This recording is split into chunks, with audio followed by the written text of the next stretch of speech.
بسم اللہ الرحمن الرحیم۔ سورہ فجر کا تقریباً پچھلا ایک حصہ آدھا حصہ ہو چکا تھا اور آج انشاءاللہ ہم اگلا حصہ پڑھیں گے۔ یہاں تک چل رہی تھی آیت نمبر 36 ہے، بہت چھوٹے چھوٹے لکھا ہوا ہے اس میں، کلا بل لا تکرمون الیتیم۔ میں اس کو ہائی لائٹ کر دیتا ہوں۔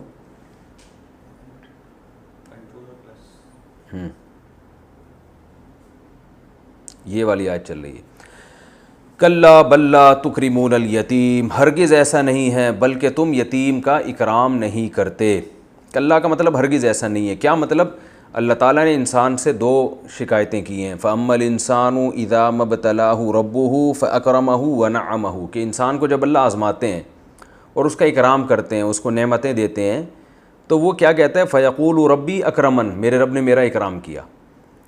یعنی یہ اکرام بطور شکر کے نہیں، یعنی یہ جو الفاظ کہتا ہے نا انسان، یہ بطور شکر کے نہیں بلکہ یہ اتراتے ہوئے، جیسے لوگ کہتے ہیں اللہ کا دیا بہت کچھ ہے اور اس پہ خوش ہی ہو رہے ہوتے ہیں۔ دو چیزیں یعنی ان میں فالٹ ہوتے ہیں، ایک تو یہ کہ اپنے آپ کو اس کا مستحق سمجھتے ہیں، دوسری بات یہ کہ اس کو مقبولیت کی دلیل سمجھتے ہیں کہ ہمیں اللہ نے چونکہ نعمتیں دی ہیں، اس کا مطلب ہے کہ ہم اللہ کے محبوب بندے ہیں۔ تو حالانکہ ایسا نہیں ہے۔ اللہ نے فرمایا اذا مبتلاہ، اللہ تو اسے کیا کر رہے ہیں؟ ابتلا کر رہے ہیں، آزما رہے ہیں۔ تو دولت آنے کے بعد اللہ کا شکر بھی ادا کرنا چاہیے اور ساتھ ساتھ یہ احساس بھی رہنا چاہیے کہ یہ ہمارے لیے بہت بڑی آزمائش ہے، لہذا انسان اترائے نہیں۔ تو اللہ فرماتے ہیں اس کا یہ نظریہ ہے کہ دولت ملنا اس کی علامت ہے کہ آپ کا رب آپ سے خوش ہے۔ یہ نظریہ کیا ہے؟ کلا، اس نظریے پہ اللہ نے رد کیا، ہرگز ایسا نہیں ہے۔ اور دوسرا نظریہ کیا ہے انسان کا؟ اذا مبتلاہ فقدر علیہ رزقہ، کہ جب اللہ اسے آزماتے ہیں اور اس کے روزی تنگ کر دیتے ہیں، فیقول ربی اہانن، تو کیا کہتے ہیں؟ میرے رب نے میری توہین کی ہے۔ یعنی وہ غربت کو اور آزمائشوں کو کیا سمجھتا ہے کہ اللہ راضی نہیں ہے لہذا مجھے رسوا کر رہا ہے۔ تو یہ بھی غلط نظریہ ہے، کیونکہ یہ کافروں کا عقیدہ ہے کہ پیسہ آنا کامیابی کی علامت اور پیسہ جانا ناکامی کی علامت۔ تو اعمال پر مدار ہے، اللہ یہ ہمیں بتا رہے ہیں ان آیتوں میں کہ اصل جو کامیابی اور ناکامی پر وہ ہے وہ کس پر ہے؟ اچھے اعمال پر۔ تو اللہ فرماتے ہیں کلا، ہرگز ایسا نہیں ہے، یعنی دولت آنا یہ اس کی علامت نہیں ہے کہ اللہ کی نظر میں آپ مقبول ہیں، اور دولت جانا اس کی علامت نہیں ہے کہ اللہ آپ سے ناراض ہے۔ تو یہ اللہ فرماتے ہیں کلا، یعنی تمہارا یہ نظریہ درست نہیں ہے۔ اور آگے بتاتے ہیں یہ تو نظریے کی خرابی ہے، کانسیپٹ ٹھیک نہیں ہے، آگے اعمال میں بھی تمہارے گڑبڑ ہے۔ وہ اعمال کیا؟ بلکہ اس سے بھی بڑھ کر، یعنی ایک تو نظریہ خراب، بلکہ مزید کیا ہے؟ لا تکرمون الیتیم، اعمال تمہارے اتنے برے ہیں کہ تم یتیم کا اکرام نہیں کرتے۔ بہت برا عمل ہے اس کا اکرام نہ کرنا۔ کیسے برا عمل ہے؟ میں ساتھ ساتھ اس کی تفسیر بھی بیان کرتا جا رہا ہوں کیونکہ اب ترجمہ تو الحمدللہ بہت آسان ہو گیا ہے۔ دیکھیے پہلی بات تو یہ کہ اس آیت میں اللہ نے یہ نہیں فرمایا کہ کلا بل تو ہی کیا ہے توہین الیتیم، کہ تم یتیم کی توہین کرتے ہو، بلکہ اللہ نے فرمایا تم یتیم کا اکرام نہیں کرتے۔ یعنی یہ اس سے بھی اوپر کا درجہ ہے۔ ایک ہوتا ہے کسی کی توہین کرنا، ایک ہوتا ہے نہ توہین کریں نہ اکرام کریں، اور ایک ہوتا ہے اکرام کرنا، عزت دینا، یہ اس سے اوپر کا درجہ ہے۔ تو اللہ یتیم کے بارے میں یہ چاہتے ہیں کہ یتیم کی توہین تو دور کی بات، بلکہ باقاعدہ یتیموں کا اکرام کیا جائے، کیونکہ وہ قابل ترس ہے معاشرے میں۔ اور یتیم اس بچے کو کہتے ہیں نابالغ ہو اور اس کا باپ فوت ہو جائے۔ تو جس نابالغ بچے کے والد کا انتقال ہو جائے گا اس کو شریعت میں کیا کہا جاتا ہے؟ یتیم۔ اس کے بہت زیادہ فضائل ہیں۔ سوال یہ پیدا ہوتا ہے کہ اس کے اتنے فضائل شریعت نے کیوں بیان کیے؟ بھائی باپ کا انتقال ہو گیا تو کیا ہو گیا؟ اچھا عجیب بات ہے، اس سے باپ کے رشتے کی ویلیو کا بھی پتہ چلتا ہے۔ بچپن میں بچے کی ماں فوت ہو جائے تو بظاہر نقصان زیادہ ہے، کیونکہ ماں جس طرح سے پالتی ہے باپ نہیں پالتا۔ بچپن میں بچے کو باپ کی ضرورت ہے یا ماں کی؟ بھئی زیادہ ماں کی ضرورت ہے نا، وہ دودھ پلاتی ہے۔ ابا تو صبح آفس جا رہے ہیں، شام کو آ رہے ہیں، بچے کو اٹھاتے بھی نہیں گود میں، ماؤں کو یہ تکلیف ہوتی ہے نا۔ اور زیادہ ٹائم کون دیتا ہے؟ ماں دیتی ہے، محبت بھی ٹوٹ کے وہ کرتی ہے۔ لیکن ماں مر جائے تو اسلام میں اس بچے کے لیے کوئی نہ الگ سے لفظ ہے اور نہ اس پہ خرچ کرنے کے فضائل اور نہ اس کے اکرام کے فضائل۔ یہ بہت اہم ٹیکنیکل پوائنٹ ہے۔ باپ مر جائے تو اسلام میں جو ہے نا اس کے بڑے فضائل ہیں. اس بچے کو جس نے سر پہ ہاتھ رکھا اتنی نیکیاں, اور اس کی کفالت اور اس کا مال کھانا اتنا حرام. تو اس سے پتہ چلتا ہے کہ بھائی باپ مرنے سے کچھ اس قسم کے نقصانات ہو رہے ہیں کہ ماں مر جاتی تو اس نوعیت کے نقصانات نہیں تھے. دیکھیں بچے کو ضرورت ماں کی ہے, لیکن ماں مر جائے باپ اس کی تلافی کر لے گا کسی اور طریقے سے. کوئی دائی لے کر آ جائے گا, کوئی اور عورت تنخواہ پہ رکھ لے گا جو بچے کو پال لے گی. ظاہر ہے وہ ماں جیسی محبت نہیں دے گی, لیکن بچے کو ماں جیسی محبت کی ضرورت تھوڑے دن کی ہے. لیکن باپ اگر مر جائے نا تو بچے کو جو تحفظ ملتا ہے باپ کی وجہ سے وہ تحفظ کبھی نہیں مل سکتا, وہ رل جاتا ہے معاشرے میں. اور ماں بیچاری کو پتہ بھی نہیں ہوتا کہ میرے بچے کے ساتھ معاشرہ کر کیا رہا ہے, اس کے حقوق کو ضائع کیسے کر رہا ہے. اس کی تربیت نہیں ہوگی, باہر وہ لڑکوں میں بیٹھے. میں نے تو آپ اس کا سب سے بڑا مشاہدہ یہ ہے کہ جن بچوں کے باپ جو ہے نا اکثر باہر ملکوں میں جاب کر رہے ہوتے ہیں, سب کی بات نہیں کر رہا, یہاں بھی تفسیر میں ایسے لوگ ہوں گے جن کے بہت سارے باہر جاب کر رہے ہوں گے, بچے پل رہے ہوں گے, ان کے علاوہ کی بات کر رہا ہوں. تو جن بچوں کے باپ باہر جاب کر رہے ہوتے ہیں اکثر وہ بچے بگڑ جاتے ہیں, ان کی تربیت نہیں ہو پاتی. یہ تو میں نے اپنی زندگی میں اپنی آنکھوں سے دیکھا ہے, بچے بگڑ جاتے ہیں. ماں نہیں کنٹرول کر سکتی, اسے باہر کی چالاکیوں کا پتہ نہیں ہوتا, وہ خود بیچاری بیوقوف بن جاتی ہے. ماں کی محبت میں تو شبہ نہیں کیا جا سکتا, لیکن ماں کا سایہ جو تحفظ بچے کو چاہیے نا جس قسم کا, وہ جیسا باپ دیتا ہے ویسا ماں دے نہیں سکتی. اس کے پاس اللہ نے اس کو یہ اختیارات اور قوت دی نہیں ہے. تو ایک کوالٹی تو باپ کی یہ ہے کہ وہ جس طرح سے شیلٹر بنتا ہے بچے کے لیے, اس طرح سے ماں وہ شیلٹر بن نہیں سکتی. دوسری کوالٹی باپ کی یہ ہے کہ فقہاء نے لکھا ہے لِأَنَّ بِالرِّجَالِ مِنَ الْغَيْرَةِ مَا لَيْسَ بِالنِّسَاءِ.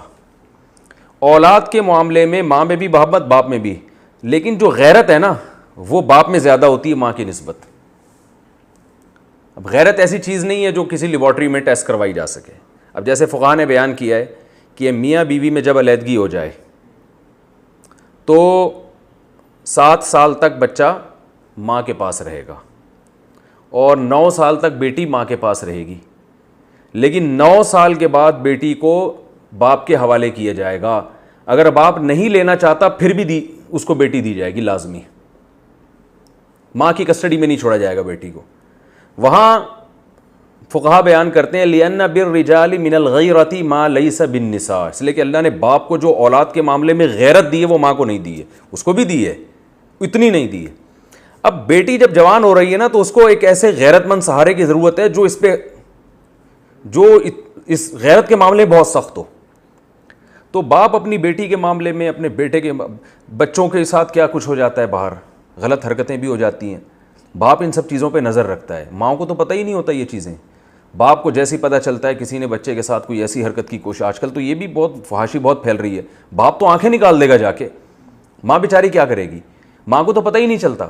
اور بیٹی کے ساتھ جو کچھ ہو سکتا ہے یونیورسٹیوں میں, کالجز میں, تو جو لڑکا اس کے ساتھ غلط کرنے کی کوشش کرے گا وہ لڑکی کے باپ سے ڈرے گا, ماں سے نہیں ڈرتا وہ. تو اللہ نے اس معاملے میں جو مردوں کو فضیلت دی ہے وہ عورتوں کو نہیں دی ہے. باپ اور بھائی اس طرح کے جو رشتے ہوتے ہیں نا, یہ قتل تک کر دیتے ہیں, یہ بہت زیادہ اس معاملے میں غیرت میں آتے ہیں, تلواریں نکل جاتی ہیں اس معاملے میں. تو یہ جو ایسے, جیسے میں اس کی ایک مثال دیتا ہوں بیانات میں, جیسے پھول ہوتا ہے نا اس کے گرد کانٹے ہوتے ہیں, تو ان پھول تک پہنچنے کے لیے ان کانٹوں سے گزرنا پڑتا ہے. تو عورت کے گرد نا اللہ نے مردوں کے پہرے لگائے ہوئے ہیں. مردوں کا پہرا نہیں ہوگا تو عورتوں کو بیوقوف بنانا لوگ بنا رہے ہیں. ہمارے پاس کیسز آتے ہیں, لڑکیوں کو بیوقوف بنایا جاتا ہے, ماں کو پتہ ہی نہیں ہوتا بیچاریوں کو ہو کیا رہا ہے دنیا میں. تو اس لیے اصولی طور پر اسلام نے اس بات کو مانا ہے کہ اگر بچے کا باپ فوت ہو جائے تو اس کا کوئی پرسان حال نہیں ہوتا, اس کی وراثت بھی کھائی جاتی ہے. چچا ماموں کھا جاتے ہیں بھائی آج کل. پھر میں بار بار کہوں, وہ چچا ماموں جو میرا بیان سن رہے ہیں وہ اس میں بالکل بھی داخل نہیں ہے, لیکن عمومی طور پر وہ کھا جاتے ہیں. بڑا بھائی بیوقوف بنا دیتا ہے چھوٹے بھائیوں کو, یہ بھی ہوتا ہے. بعض دفعہ یہ ہوتا ہے بڑا بھائی ہے نا, باپ کا انتقال ہو گیا تو اس کے اب چھوٹے بھائی سارے اس کی کسٹڈی میں آ گئے, تو وہ اس میں وہ والا مادہ نہیں ہوتا. عام طور پر بہت کم ہوتے ہیں بڑے بھائی جو واقعی باپ بن کے دکھائیں, لیکن جہاں وہ ویسے تو چھوٹے بھائی کو اولاد کی طرح پالیں گے, لیکن وراثت کے معاملے میں کیا کرتے ہیں وہ, کہ اکثر دیکھا ہے ہم نے کہ بڑا بھائی سارے کاروبار پہ قبضہ کر لے گا, چھوٹے بھائیوں کو بھی بیوقوف بنا دے گا. اس میں تو بڑے جھگڑے ہوتے ہیں اور بہت مسائل کھڑے ہوتے ہیں. چھوٹے بھائیوں کو بیچاروں کو پتہ ہی نہیں ہوتا ہمارے ابا کی وراثت گئی کہاں, وہ ان کو اعتماد میں نہیں لیتا. تو اس لیے اللہ نے بڑا حق بیان کیا کہ بھائی یتیم کا پوچھنے والا کوئی بھی نہیں ہے. جو قدرت نے جس کو سرپرست بنایا ہے نا, اس معاملے میں وہ باپ کو بنایا ہے. تو اس لیے اسلام میں یتیم کے بہت فضائل ہیں, کیونکہ جو باپ بچپن میں مر جائے تو اس بچے کا کوئی پوچھنے والا نہیں ہے. میں نے اپنی زندگی میں دیکھا ایک صاحب اپنے بچوں کو, 2 چھوٹے چھوٹے پیارے بچے تھے, لے کر آیا کرتے تھے, ان کو نماز پڑھاتے, اپنا بہت اچھی تربیت ہو رہی تھی. ہارٹ اٹیک سے وہ صاحب مر گئے. 2 سے 3 مہینے گزرے ہوں گے, میں نے ان کے بچوں کا جو حشر دیکھا نا, مجھے خون کے آنسو رونے کا دل چاہ رہا تھا. عجیب پاگل وہ بچے بدماش بنے ہوئے تھے محلے کے, اور بنٹے کھیل رہے ہیں, اور ماں کا کنٹرول ہی ختم ہو گیا. وجہ کیا ہے کہ پھر چاچا اور یہ لوگ آ گئے اور بچوں کو اپنے ساتھ لے کے جا رہے ہیں گھمانے پھرانے, اور وہ پھر خراب کر دی انہوں نے بچوں کو. تو اس لیے اللہ تعالیٰ نے بہت ترغیب دی ہے اس کی کہ بھائی یتیم ہو جائے تو اس کا کیا کرنا ہے, عزت دینی ہے اس کو. عرب میں بہت ہے, ہمارے استاذ کہتے ہیں سعودی عرب میں نا, ٹھیک ہے عربوں میں کچھ خامیاں بھی ہیں لیکن بعض خوبیاں بھی بہت زبردست ہیں ان میں, کہ وہاں کوئی یتیم ہو جائے نا تو چونکہ وہ قرآن سمجھ کے پڑھتے ہیں نا, ان کو پتہ ہے کہ اللہ کے کیا حکام ہیں, تو یہ تو یتیم کے حکام تو بار بار آتے ہیں قرآن میں. تو ہمارے استاذ فرما رہے تھے اتنا خرچ کرتے ہیں نا یتیموں پہ کہ بگاڑ دیتے ہیں, یعنی اتنے پیسے دیتے ہیں ان کو, شو روم سے نئی نئی گاڑیاں خرید کے دے رہے ہوتے ہیں.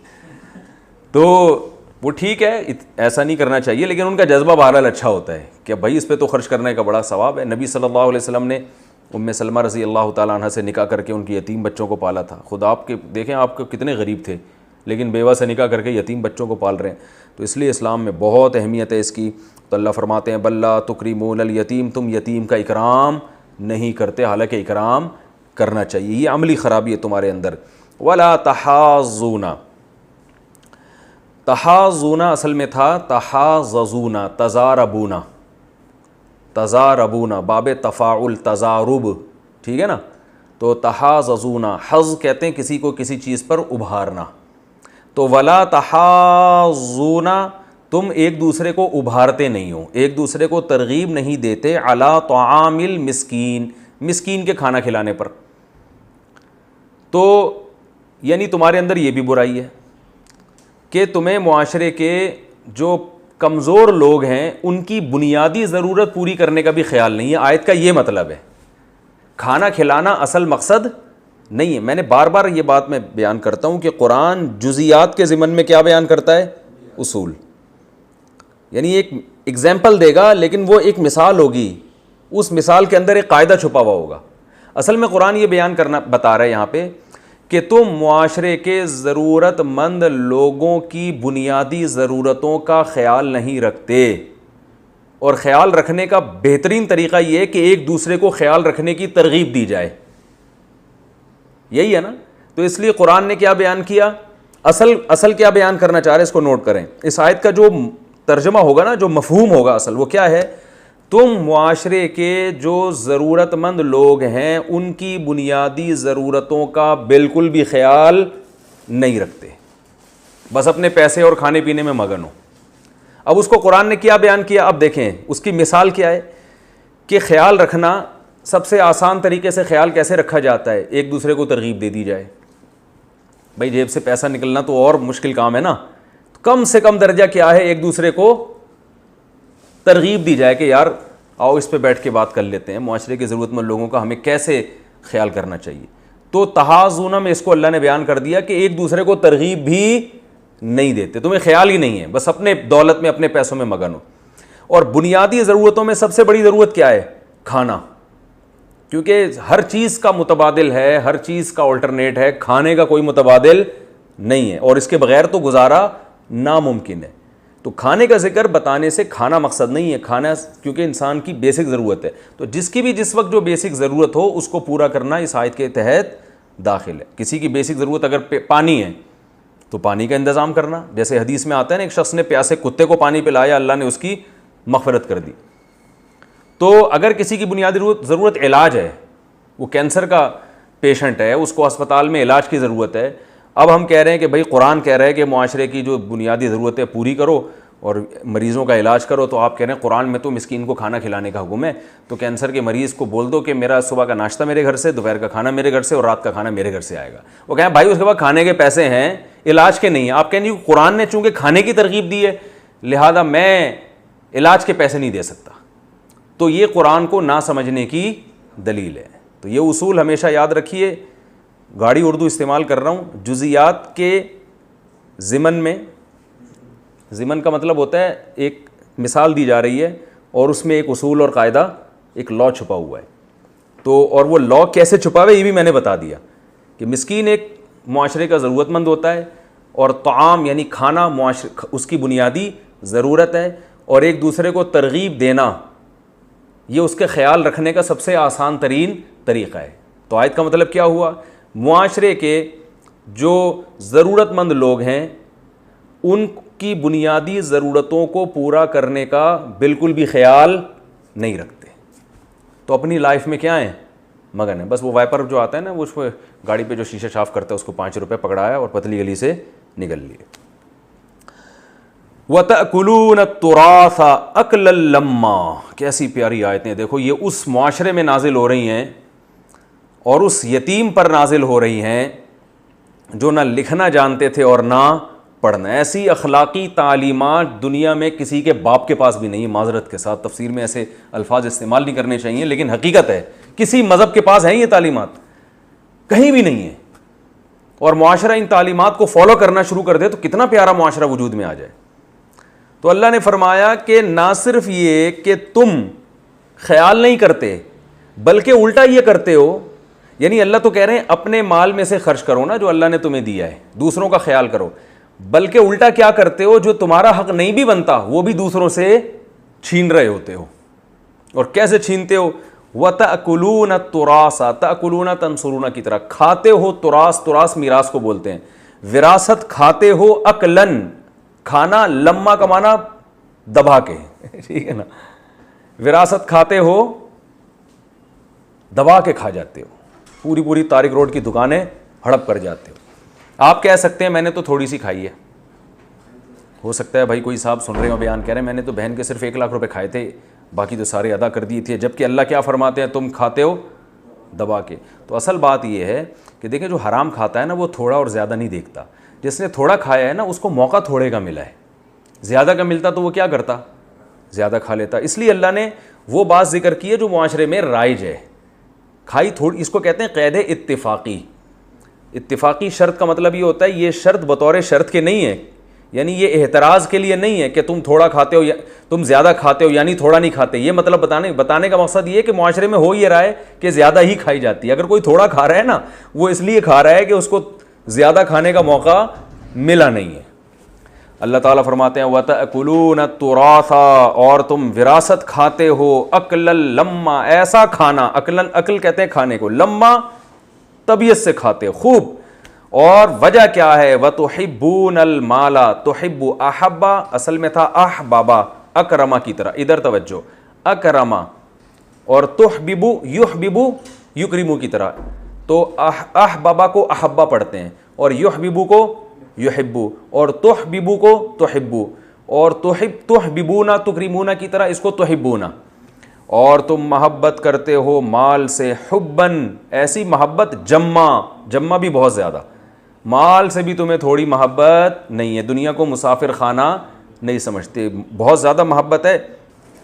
تو یہ بہت زیادہ مال سے محبت کرنا بھی شریعت میں اچھا کام نہیں ہے، چونکہ اس لیے زیادہ محبت کی اجازت نہیں ہے کہ یہ دنیا مسافر خانہ ہے، اور اسی کا اگلی آیتوں میں ذکر ہے، کیونکہ ہم بال سے بہت زیادہ محبت کرتے ہیں، اس لیے کہ ہمیں بہت، میں نے بیان میں بتایا تھا نا کہ ہم کسی کا مکان دیکھ رہے ہوتے ہیں، اس کو دیکھ کے رش کرتے ہیں، مکان میں رہنے والے کو نہیں دیکھتے کہ یار اس کی ہڈیاں دیکھو، یہ کیا اس بیچارے کی زندگی ہے اور کتنے دن میں زندہ رہے گا، ایک پل کا بھروسہ نہیں ہے۔ تو انسان اپنے آپ کو نہیں دیکھ رہا ہوتا کہ میری زندگی کتنی ہے، جس گھر میں رہتا اس کو اس کی جو ہے نا مضبوطی کو، اور اس میں اتنا بنیادوں میں سریا ڈلا ہے اور اتنی موٹی دیواریں، ان کو دیکھ کے کیا ہو رہا ہوتا ہے؟ خوش۔ تو اللہ فرماتے ہیں تم مال سے محبت، اور یہ مال سے محبت ہی انسان کو ان برائیوں پہ اکساتی ہے کہ یتیم کا مال کھانا، اس کا اکرام نہ کرنا، وراثت ہڑپ کر دینا۔ جب انسان قناعت پسند ہوتا ہے، بھائی جتنا اللہ دے دے بس اس پہ گزارا کرنا ہے، اور کم ہو گیا تو بھی گزارا کریں گے، زیادہ دے دیا تو بھی اللہ کی نعمت ہے۔ تو پھر یہ حالت نہیں ہوتی. آگے اللہ فرماتے ہیں کلا ہرگز ایسا نہیں ہے. یعنی تم جو مال سے محبت کرتے ہو گویا تم بزبان حال یہ بتا رہے ہو کہ دنیا ہمیشہ رہے گی اور یہ سب اسی طرح چلتا رہے گا نظام. تو اللہ فرماتے ہیں کلا ہرگز ایسا نہیں ہے. اذا دکت الارض دکن دکا, جب کوٹ دیا جائے گا. دکا اصل میں تھا دوکی کا, زوریبا کی طرح, دکا کا یا دکوکو, اس کا معنی ہوتا ہے کسی چیز کا کوٹنا.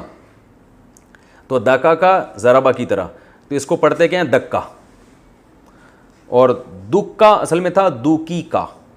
تو اذا دکت الارض, جب کوٹ دیا جائے گا زمین کو, توڑ پھوڑ دیا جائے گا زمین کو. دکن دکا, دکن بھی تاکید کے لیے, پھر دوبارہ دک, دک میں نے کوٹنا, یعنی بہت زیادہ کوٹ دیا جائے گا زمین کو.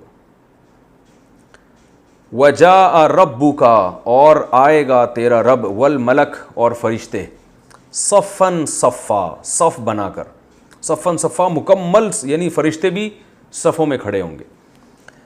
اچھا یہ بھی ایک علمی نکتے کی بات ہے کہ اس فرشتوں کے بارے میں بھی قرآن میں آتا ہے کہ جب اللہ کی حمد و ثنا کرتے ہیں صفیں بنا کے. نبی صلی اللہ علیہ وسلم جب نماز کے لیے آتے تو بعض دفعہ آپ فرماتے صحابہ سے الا تصفون کما تصف الملائکہ, تم ایسے صفیں نہیں بناتے جیسے فرشتے بناتے ہیں.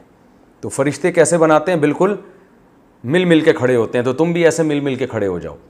تو اس سے پتہ چلتا ہے اسلام کے مزاج میں ڈسپلن ہے.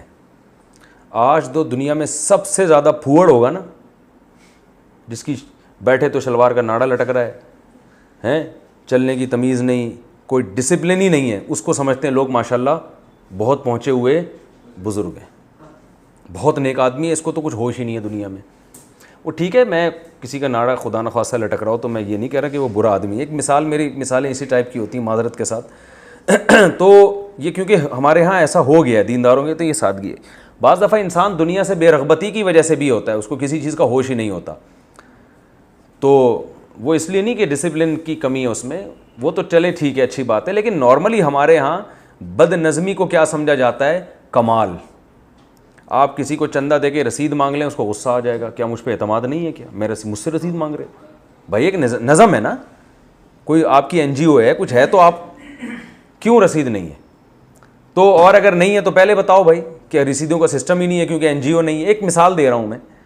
تو معاملات میں بالکل صفائی نہیں ہے, ڈسپلن نہیں ہے. تو صفوں میں نبی صلی اللہ علیہ وسلم کس قدر اہتمام کیا کرتے تھے کہ یعنی جب صفیں تیار ہو جاتی نا تو آپ صلی اللہ علیہ وسلم چلتے تھے صفوں میں, دیکھتے تھے کہ کسی کا سینہ یا پیٹ آگے تو نہیں نکلا ہوا. تو مشہور واقعہ, ایک صحابی کو آپ صلی اللہ علیہ وسلم نے ایسے نوک لگائی تو انہوں نے کہا میں بدلہ لوں گا, ٹھیک ہے نا, آپ نے مجھے نوک لگائی ہے اس کی تلوار کی, تو انہوں نے کہا کہ میں تو بدلہ لوں گا. آپ نے فرمایا ٹھیک ہے. تو آپ صلی اللہ علیہ وسلم نے اپنے پیٹ کھولا تو انہوں نے بوسہ لے لیا آپ صلی اللہ علیہ وسلم کے پیٹ کا. تو وہ بھی یہی واقعہ ہوا تھا, صف کو پیچھے کرنے کے لیے آپ نے ایسا کیا تھا. تو آپ صلی اللہ علیہ وسلم بہت زیادہ, حالانکہ تھوڑی دیر کی نماز ہے, لیکن بھائی جب لائن سیدھی ہونی چاہیے, لائن کیا ہونی چاہیے, سیدھی. ٹیڑھی میڑھی لائن اسلام میں قبول نہیں ہے, لائن ہے تو سیدھی ہو, ٹیڑھی میڑھی نہیں, اور فاصلہ نہ ہو, تمیز سے کھڑے ہوں سارے کے سارے. تو اسلام میں ڈسپلن کی بہت زیادہ اہمیت ہے. تبھی نمازوں کے بھی اوقات ہیں, ایسے نہیں کہ فجر آپ ظہر میں پڑھ لیں, ظہر کسی بھی وقت پڑھ لیں, ایسا نہیں ہے. نمازوں کی ٹائمنگ ہے تو ہر چیز کا. تو اللہ فرماتے ہیں قیامت کے جب بھی حساب ہوگا نا تو بھی فرشتے لائن سے کھڑے ہوں گے, ٹھیک ہے نا.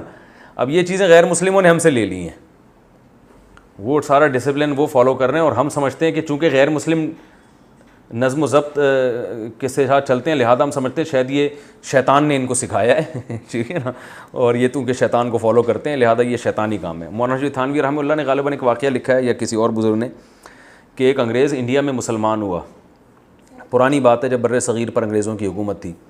تو مسلمان ہوا نا, تو اس نے کیا کیا, مسجد کا وضو خانہ دیکھا بہت گندا ہے تو اس نے صفائی شروع کر دی.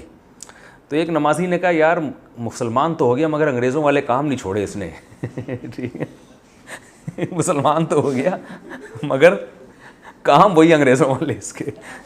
تو یہی ہمارا حال ہے. وَجَاءَ رَبُّكَ وَالْمَلَكُ صَفًّا صَفًّا, اور تیرا رب اور فرشتے آئیں گے صف بستہ ہو کے. وَجِيءَ يَوْمَئِذٍ بِجَهَنَّمَ, جاء کا جاء اصل میں تھا جایا ضربہ کی طرح, اور جیآ اصل میں تھا جویآ زوریبا کی طرح. اس کا معنی ہے لایا جانا, جایا آنا, جویآ لایا جانا. جیسے ضربہ مارا, زوریبا مارا گیا. تو وجی آ اور لایا, اچھا جو ہی آ کو پڑھتے کیا ہے جی آ, جو ہی آ کو کیا پڑھتے ہیں جی آ. وجی آ یومئذ اور جس دن ایسا ہوگا لایا جائے گا بجہنم جہنم کو لایا جائے گا, یومئذ جس دن ایسا ہوگا یتذکر الانسان انسان کو نصیحت حاصل ہو جائے گی. تذکر تفعل باب ہے تکلف والا, اس کا معنی نصیحت کا حاصل ہونا, انسان کو نصیحت حاصل ہو جائے گی. وَأَنَّا لَهُ الذِّكْرَىٰ اور کہاں ہے آج اس کے لیے نصیحت. انا کا معنی کہاں, ہم کہتے ہیں نا انا زیدن, کیا مطلب زید کہاں ہے, تو انا لہو کہاں سے ہے آج اس انسان کے لیے الذکرہ نصیحت, کیا مطلب اب نصیحت کا کوئی فائدہ نہیں ہے. اب بڑے پاپڑ ویلے اور بڑی واویلا کرے گا کہ مجھے نصیحت ہو گئی, مجھے اللہ تیری آیتیں سب سمجھ میں آ گئیں کہ یتیم کا مال بھی نہیں کھانا چاہیے, یہ بھی نہیں کرنا چاہیے, وہ بھی نہیں, مجھے سب سمجھ میں آ گیا. اللہ فرماتے ہیں اب کہاں سے نصیحت, اب تو رزلٹ کی اناؤنس ہونے کا دن ہے نا, تو رزلٹ جس دن اناؤنس ہوتا ہے اس دن آپ بیٹھ کے رو رہے ہو یار میں پیپر میں یہ بھی کر لیتا, میں یہ تو پاگلوں والی باتیں ہیں نا. تو اللہ فرماتے ہیں یہ احمقوں والی باتیں مت کرو. یتذکر الانسان اس دن انسان کو نصیحت حاصل ہوگی. وَأَنَّا لَهُ الذِّكْرَىٰ اور کہاں سے اب نصیحت, کہاں سے اب نصیحت, یعنی کہاں گئی نصیحت, اب تو نصیحت کا کوئی ٹائم نہیں ہے. یقولو پھر انسان کہے گا یا لیتا, یا کا معنی ہائے, ویسے یا عربی میں کہتے ہیں کسی کو پکارنا, جیسے ہم کہتے ہیں نا یا اللہ, کیا مطلب اے اللہ. تو لیتا سے, لیتا کہتے ہیں کاش, نی کا معنی میں, یا لیتنی یا کا معنی کیا ہوگا ہائے, پکار رہے گویا کسی کو, ہائے کاش قدمتو میں نے آگے بھیجا ہوتا. قدم یقدم تقدیما, سبح یسبح تسبیحا, قدمہ کا معنی آگے بھیجنا, ٹھیک ہے نا, کہتے ہیں نا قدامت پسند, جو چیز پہلے گزر چکی ہے آگے جا چکی ہے ہم سے, ایسی چیزوں کو پسند کرتا ہے یہ, تو قدامت پسند, گدھے کو پسند کرتا ہے یہ, ٹھیک ہے نا, جہاز کو چھوڑ کر, کہتے ہیں نا قدامت پسند آدمی. قدیم وہ چیزیں جو پہلے گزر چکی ہیں, آثار قدیمہ کہتے ہیں نا, وہ چیزیں جو, تو وہ کہے گا یا لیتنی ہائے کاش, قدمتو میں نے آگے بھیجا ہوتا, لی حیاتی اپنی اس زندگی کے لیے, حیات زندگی, تی کا معنی میری زندگی, کاش میں نے اس زندگی کے لیے کچھ آگے بھیجا ہوتا. انویسٹمنٹ ہو رہی ہے, بینکوں میں لکھا ہوتا ہے روپیہ بچائیے کل کام آئے گا, تو بچانے کا مقصد ہوتا ہے ابھی بینک میں جمع کر کے سود لے لیں کل کام آئے گا, حالانکہ یقین نہیں ہے کہ آپ کل زندہ رہیں گے یا نہیں رہیں گے. تبھی حدیث میں آتا ہے تمہارا مال وہ ہے جو کھا کے ختم کر دیا, جو بچا دیا وہ تمہارا تھوڑی ہے. تو لیکن یہاں کے لیے انسان کہے گا کاش میں نے اس کل کے لیے بھی کچھ بچایا ہوتا. آج ایک تاجر سے میری بات ہو رہی تھی, وہ یہ کہہ رہے تھے کہ یار ہم لوگ یہ کرتے ہیں تو ہم کچھ بکرا کاٹتے ہیں تاکہ ہمارے جب بھی کنسٹرکشن کا کام کرتے ہیں نا, تاکہ یہ مکان صحیح بن جائے اور اس میں بلائیں نہ آئیں. تو میں نے کہا وہ تو بکرا کاٹنا ویسے ہی بدعت عمل ہے, صدقہ کر دیا کرو. لیکن میں نے کہا وہ صدقہ جو ہے نا آپ اس بلاؤں کو ٹالنے کے لیے تو کر رہے ہو کہ کنسٹرکشن میں یہ نہ ہو وہ نہ ہو, اصل بلا تو قیامت کے دن آئے گی, جب جتنے آپ نے کاروبار کیا اور جو کچھ زندگی بھر کرتے رہے اس کا حساب دینا پڑے گا. تو وہاں کی بلاؤں کو ٹالنے کے لیے کیا کرنا چاہیے, صدقہ, اس کے لیے کوئی کوشش نہیں کرتے ہم لوگ. تو اللہ فرماتے ہیں قدمت لحیاتی, وہ کہے گا کاش میں نے اس زندگی کے لیے بھی کچھ آگے بھیجا ہوتا. فَيَوْمَئِذٍ پس یومئذٍ جس دن ایسا ہوگا, لا يعذب نہیں عذاب دے گا, عذابہ اس اللہ کے عذاب جیسا عذاب, احد کوئی بھی. جس دن یہ قیامت ہوگی نا اور یہ باتیں ہوں گی تو اللہ کے عذاب جیسا عذاب کوئی بھی نہیں دے گا, یعنی بہت سخت عذاب اللہ دے گا. ولا یوثق اوثق یوثق اکرم یکرم کی طرح, اس کا معنی ہوتا ہے اوثق کا معنی ہوتا ہے پکڑنا. دیکھو میثاق ایک ایگریمنٹ کو بولتے ہیں, کہتے ہیں نا میثاق مدینہ, لفظ سنا ہوگا نا. تو میثاق کیوں کہتے ہیں, اس لیے کہ اس ایگریمنٹ میں بھی انسان ایک دوسرے کے ساتھ جڑ جاتے ہیں. اور لوگ کہتے ہیں میں بڑے وثوق سے کہہ رہا ہوں, کہتے ہیں نا, تو وثوق کا مطلب بھی میں گویا پورے یعنی اعتماد ہے مجھے اور گویا میں اپنی بات میں جکڑ گیا ہوں, میں اس سے رجوع نہیں کر سکتا. تو ولا یوثق وثاقہ, اللہ فرماتے کوئی نہیں پکڑے گا وثاقہ اس اللہ کے پکڑنے جیسا احد کوئی بھی نہیں. جس دن ایسا ہوگا یعنی قیامت آئے گی تو اللہ کے عذاب جیسا عذاب بھی کوئی نہیں دے سکتا اور اس کی پکڑ جیسی پکڑ بھی کوئی نہیں کر سکتا. یا ایتھا النفس المطمئنہ, اے وہ نفس جو مطمئن ہے. قرآن میں بعض الفاظ محذوف ہوتے ہیں, یعنی یقالو، اس دن کہا جائے گا، اناؤنسمنٹ ہوگی. کیا اناؤنسمنٹ ہوگی؟ اے وہ نفس، نفس سے مراد انسان ہے. یا ایوہا، آپ نے سنا ہوگا نا ایوہا، یہاں ایتو، ایو کی مؤنث آتی ہے ایتو. نفس کا لفظ عربی میں مؤنث ہے، مراد تو اس سے انسان ہے جس میں مرد بھی ہیں عورتیں بھی ہیں، لیکن نفس کا لفظ کیا ہے عربی میں؟ مؤنث. اس لیے ایو کی بجائے کیا استعمال ہوا؟ ایتو. یا ایتها النفس، اے وہ نفس المطمئنہ جو مطمئن ہے. مطمئن کا لفظ اردو میں استعمال ہوتا ہے، بھائی میں پورا اطمینان ہے مجھے. تو مطمئن کس بات سے؟ یعنی اللہ کی توحید پر بھی مطمئن، پیغمبر کی رسالت، ختم نبوت، نیک اعمال، ان تمام چیزوں پہ جو مطمئن تھا. تو ایسے نفس کو خطاب ہوگا، کیا خطاب ہوگا؟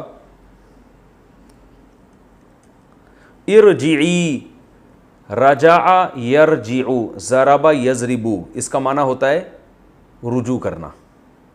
تو یضرب کا امر کیا آتا ہے؟ اضرب. تو یرجع کا امر کیا آئے گا؟ ارجع.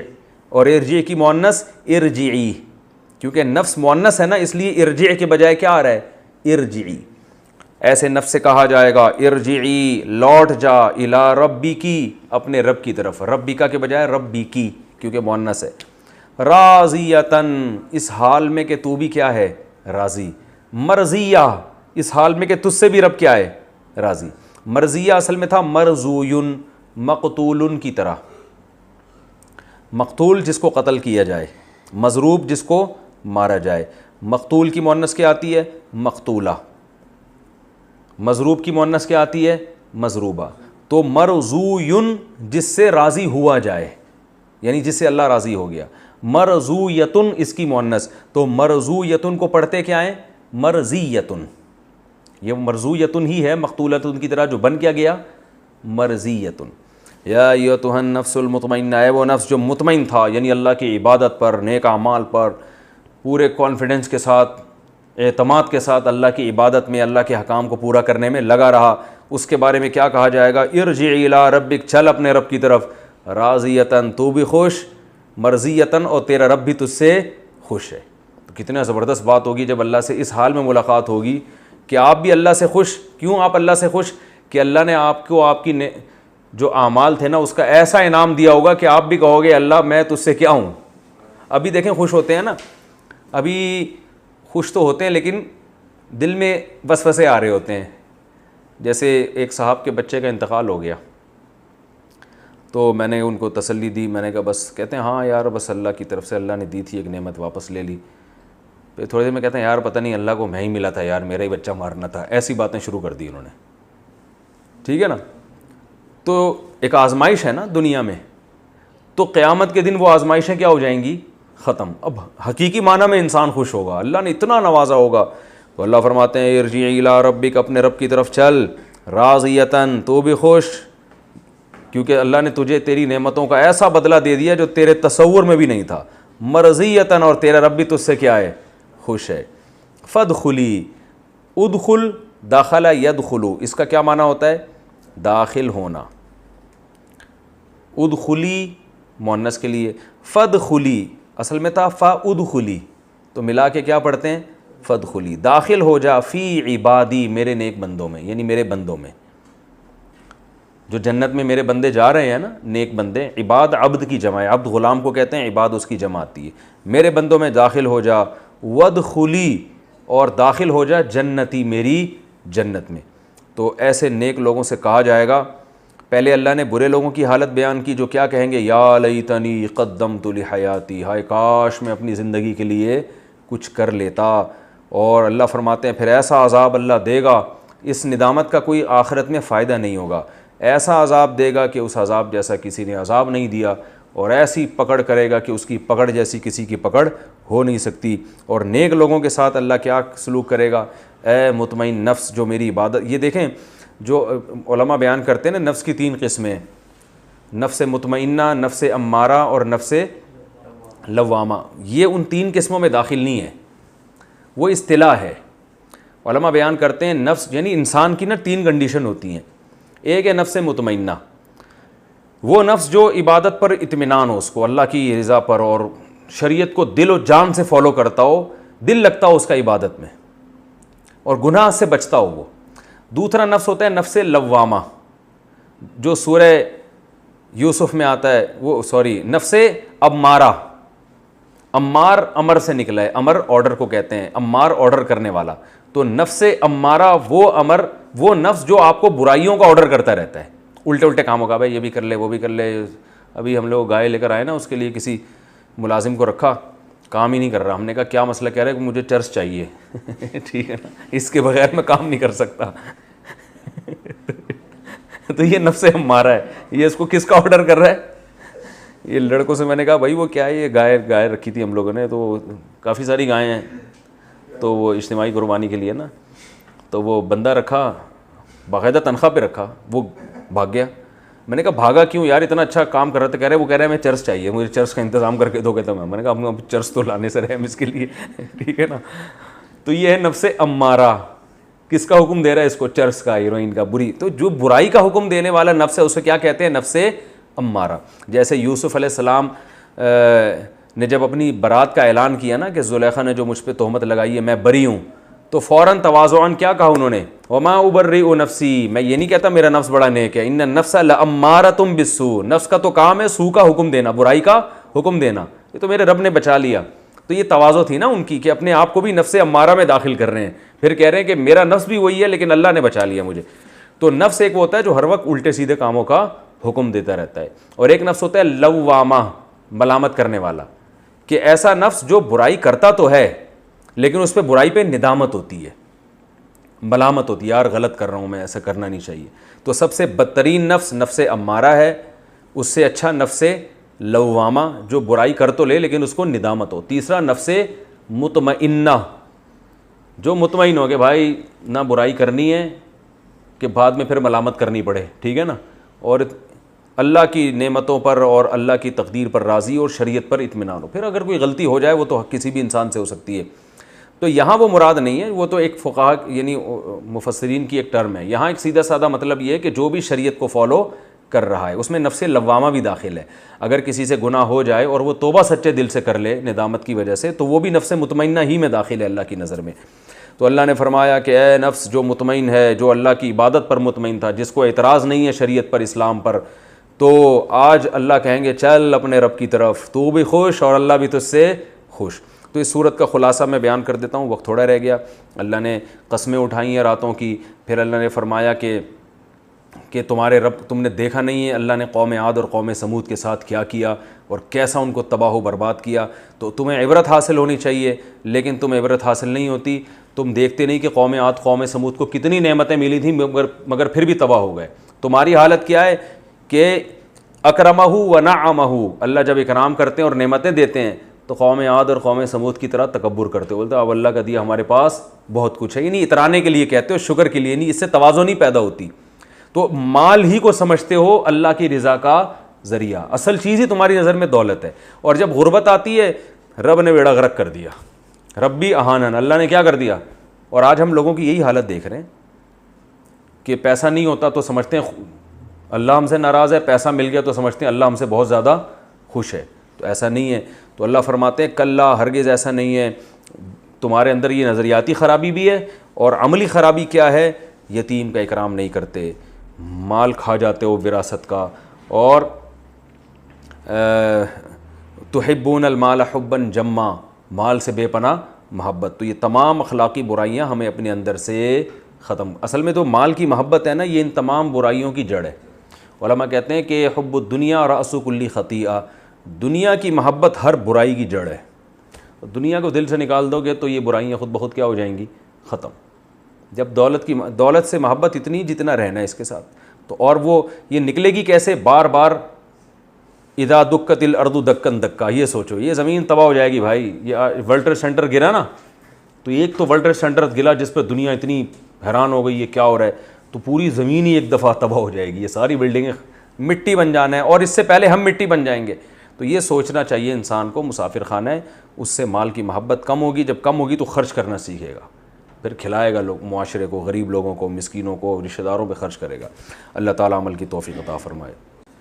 بھائی ایک بات آپ لوگوں سے یہ بھی کرنی ہے, ماشاءاللہ ایک طالب علم ہے مدرسہ عثمانیہ کا جو پشاور میں بڑا مدرسہ ہے, اس کا ماشاءاللہ رزلٹ بھی سنا ہے بہت اچھا ہے, وفاق میں ان کے طلبہ اکثر ٹاپ کرتے ہیں، اول آتے ہیں. تو ان کا ایک طالب علم ہے محمد حسان تو انہوں نے ماشاءاللہ یہ بڑا اچھا کام کیا ہے کہ یہ جتنے ہمارے لیکچر ہیں نا ان کو ریٹن فارم میں لے کر آیا وہ، اور میں نے ان کا وہ دیکھا ہے کام بہت اچھا ہے، شاندار ہے. تو میرا تو ارادہ تھا اس کو کال کر کے میں شکریہ ادا کروں اور اس کو تھوڑا سا ترغیب دوں. تو آج مجھے خیال ہوا ہے تفسیر کے دوران میں اپنے جو ہے نا ایک جو جذبات ہیں وہ ریکارڈ کروا دوں تاکہ ایک اچھی اس کی حوصلہ افزائی ہو جائے.